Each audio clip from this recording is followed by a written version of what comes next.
রব্বানা যালামনা, বলেন রব্বানা যালামনা আনফুসানা ওয়া ইন লাম তাগফির লানা ওয়া তারহামনা লানাকুনান্না মিনাল খাসিরিন। বলে বলে মসজিদে কেঁদেছো, আসরের নামাজ পড়ে কেঁদেছো, যোহরের নামাজ পড়ে কেঁদেছো, মাগরিবের পড়ে কেঁদেছো, এশার নামাজ পড়ে কেঁদেছো। এ বান্দা, নামাজের মুসল্লা যখন বসে যাও, আমি আল্লাহকে তোমরা বারবার বলো, আল্লাহ গো আমার গুনাহ মাফ করে দাও। তারপরও আমি তোমাদের এই গুনাহ মাফ করে নেই। তারপরও তোমরা নিশি রাত্রে, মানুষ যখন ঘুমে যায়, তোমার বিবি যখন ঘুম যায়, তোমার ছেলে যখন ঘুম যায়, তুমি নিশি রাত্রে ঠান্ডা পানি দিয়ে ওযু বানিয়ে নামাজের মুসল্লায় বসে তুমি আবার যখন ডাক দাও, রব্বুল আলামিন, পৃথিবীর কোনো মানুষ আমার গুনাহ সম্পর্কে জানে না, তুমি আমার গুনাহ সম্পর্কে জানো। আমি এমন গুনাহ করেছি আমার বিবি জানে না, বিবি গুনাহ করেছে আমি জানি না।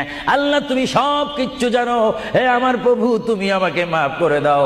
আমার আল্লাহ বলে, তারপরও যদি তোমাদেরকে আমি মাফ না